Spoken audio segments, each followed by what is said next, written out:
तो अब ऐसा करते हैं, कॉम्पोजिट फंक्शंस के फंडामेंटल पीरियड हम कैसे निकालते हैं उसको देखते हैं। अच्छा, कॉम्पोजिट फंक्शन देखने के पहले है ना एक और पीरियोडिक फंक्शन देख लेते हैं जरा, है ना। ये कौन सा फंक्शन हुआ, और ये फंक्शन क्या हो गया, F X is equal to fractional part function.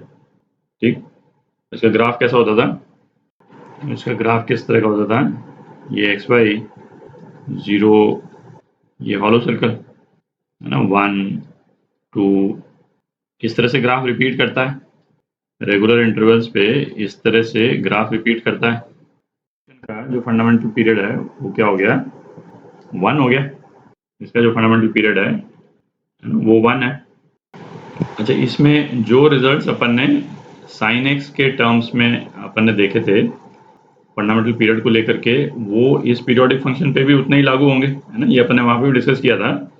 मतलब कहने का मतलब कि यदि सपोज इसमें हम एक कांस्टेंट ऐड कर दें तो इस पे कोई फर्क नहीं पड़ेगा, है ना। आप देख ही सकते हैं इसमें कांस्टेंट ऐड करने से बेसिकली क्या होगा, ये वाला ग्राफ जो है ऊपर की तरफ शिफ्ट कर जाएगा बस, है ना। हर वैल्यू जो है वो जो भी कांस्टेंट हमने ऐड किया है, ये कांस्टेंट ए है ना, उससे ऊपर की तरफ इस ग्राफ को शिफ्ट कर देगा। उसके अलावा तो कोई फर्क पड़ेगा नहीं, ठीक है। पीरियड पे कोई फर्क नहीं पड़ेगा। फिर हम इसको किसी दूसरे कांस्टेंट से मल्टीप्लाई कर दें, है ना, तब भी कोई फर्क नहीं पड़ेगा। अच्छा, इस फंक्शन को यदि हम अंदर, ये जो ब्रैकेट है करली ब्रैकेट, इसके अंदर यदि हम मल्टीप्लाई कर देते हैं ए एक्स, तो ये फंक्शन जो है वो किसके सिमिलर हो गया, साइन एक्स का केस जो अपन ने डिस्कस किया था, साइन ए एक्स। ठीक है, और इस केस में इस फंक्शन का फंडामेंटल पीरियड जो है वो क्या था, 2 पाई अपॉन मॉड ए। और ये किस तरह से आया था ये अपन डिस्कस कर चुके हैं वहां पे। तो सिमिलरली यहाँ पे भी इस फंक्शन का जो फंडामेंटल पीरियड क्या हो जाएगा, 1 तो है ही फ्रैक्शनल पार्ट फंक्शन का, और उसको ये मॉड ए से डिवाइड हो जाएगा। ठीक, और एग्जैक्टली जिस तरह से अपन ने साइन एक्स का केस डिस्कस करके प्रूव किया था, है ना, सेम तरह से इसको भी प्रूव कर सकते हैं अपन, है ना। आप कर लें उसको एक बार देख करके। और F X is equal to again, है ना, यदि एक्स बाई ए है तो इसका फंडामेंटल पीरियड क्या हो जाएगा, टी 1 इंटू ए। ठीक है, मतलब 1 अपॉन 1 बाई ए, तो 1 इंटू ए हो गया, और ये ए के बराबर हो गया। ठीक है, तो ये जो दो रिजल्ट्स हैं इसको भी आप ध्यान में रखें। ये ऐड करने से मल्टीप्लाई करने से कोई फर्क नहीं पड़ता है ना, इसको ध्यान में रखें। अच्छा, अब इस फंक्शन को यदि अपन स्क्वायर कर दें, एफ एक्स जो है वो फ्रैक्शनल पार्ट फंक्शन का स्क्वायर, तो ये भी एक पीरियोडिक फंक्शन है।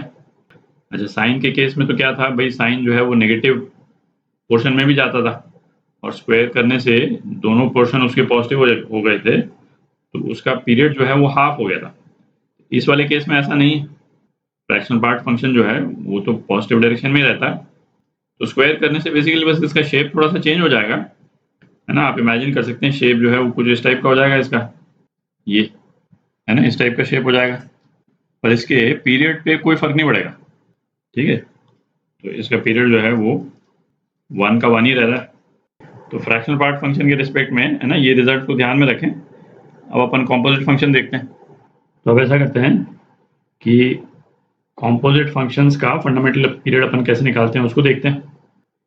तो ये जो मेथड अपने को दे रखा है ना, क्या स्टेटमेंट है, if H X is equal to G O F X and F X is a periodic function of t of period t, then hx is also a periodic function of period t or a period less than t।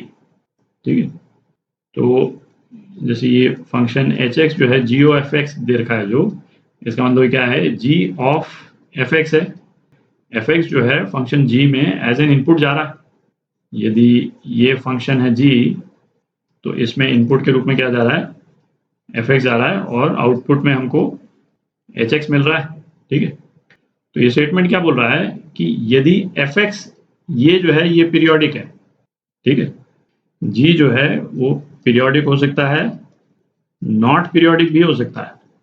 ठीक है, इन दोनों ही cases में H जो है वो क्या होगा, periodic होगा। तो क्रूशियल चीज क्या हो गई कि इनपुट जो है उसका पीरियोडिक होना जरूरी है।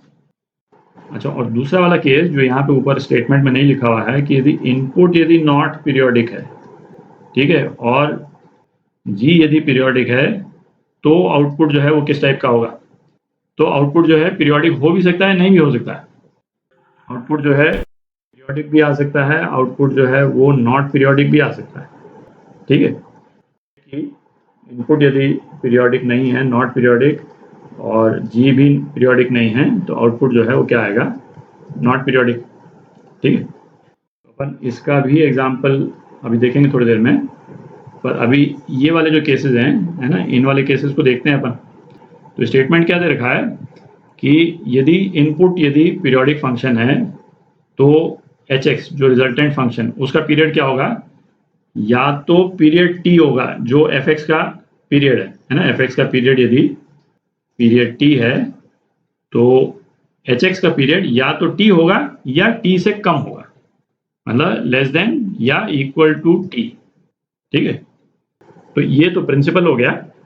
अब एक्चुअल एग्जांपल्स देखते हैं, है ना, उससे क्लियर हो जाएगा कि एच एक्स का पीरियड हम एक्चुअल में कैसे निकालते हैं। ठीक है, तो एक फंक्शन लेते हैं जिसको, है ना, जिसका पीरियड अपन निकाल चुके हैं पहले, है ना, उस फंक्शन से हम फैमिलियर हैं, उसके ग्राफ से भी फैमिलियर हैं, तो समझने में थोड़ा इजी हो जाएगा कि H X is equal to mod sine X. ठीक है, तो इस इक्वेशन को इससे हम कंपेयर करें तो इस केस में एफ एक्स जो है वो क्या है, एफ एक्स जो है वो साइन एक्स है, और जी एक्स जो है जिसमें साइन एक्स इनपुट के रूप में जा रहा है वो क्या है, मॉड एक्स है।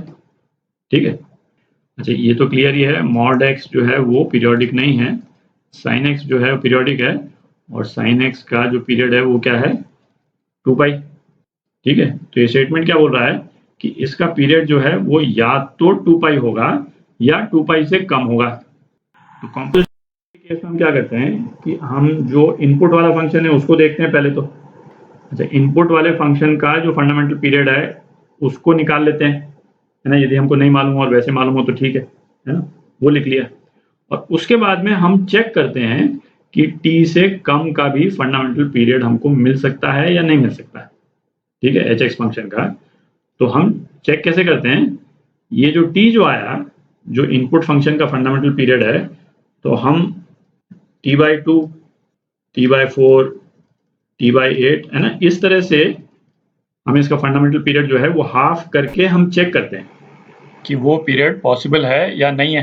अच्छा, डिफरेंशिएट करने के लिए ना मैं इसको यहाँ टी एफ बोल देता हूँ, तो TF/2, TF/4, TF/8 ये फिगर्स डाल के हम चेक करेंगे। एच एक्स का जो भी फंडामेंटल पीरियड होगा वो क्या इक्वेशन सेटिस्फाई करेगा, उसको ये इक्वेशन सेटिस्फाई करनी चाहिए, H X is equal to H X plus T, है ना, इसको मैं टी एच बोल देता हूँ। ठीक, कैसे चेक करेंगे, हम चेक करेंगे एच एक्स प्लस इसका हाफ करके चेक करेंगे TF/2, ये यदि एच एक्स के बराबर आ गया इसका मतलब TF/2 भी फंडामेंटल पीरियड हो सकता है। यदि वो फंडामेंटल पीरियड हो गया तो उसके भी एक नीचे जाएंगे। ठीक है, तो पहले इसको चेक करके देखते हैं, तो ये कितना हो गया, एच एक्स प्लस पाई। ठीक, तो ये क्या हो गया, मॉड एक्स प्लस पाई जो हो गया mod of minus sine x, और ये कितना, मॉड साइन एक्स के बराबर आ गया, तो ये क्या हो गया, ये एच एक्स आ गया। ठीक है, इसका मतलब इस फंक्शन का फंडामेंटल पीरियड जो है पाई भी हो सकता है। तो जब पाई सेटिस्फाई कर रहा है तो एक स्टेप और नीचे जाएंगे अपन, तो एक स्टेप और नीचे जाएंगे तो हमको क्या चेक करना है, अब x plus T fundamental period of function F जो इनपुट वाला फंक्शन है बाय 4। ठीक है, मतलब एच एक्स प्लस पाई/2, है ना, इस वाले केस में हालांकि दिख ही रहा है पाई/2 सेटिस्फाई नहीं करेगा क्योंकि तो कॉस बन जाएगा, पर फिर भी, है ना, प्रोसीजर ये है। ठीक, तो ये कितना हो जाएगा, साइन एक्स प्लस पाई/2 का मॉड, ये मॉड कॉस एक्स आ गया। ठीक है, जो कि एच एक्स के बराबर नहीं है। ठीक है, तो इस केस में जो फंडामेंटल पीरियड जो है वो क्या आ गया, पाई आ गया, है ना, जो एक्सपेक्टेड भी था, हमको तो मालूम ही है कि मॉड साइन एक्स का फंडामेंटल पीरियड जो है वो पाई होता है। ठीक, तो कॉम्पोजिट फंक्शंस में फंडामेंटल पीरियड निकालने का प्रोसेस ये रहता है। ठीक है,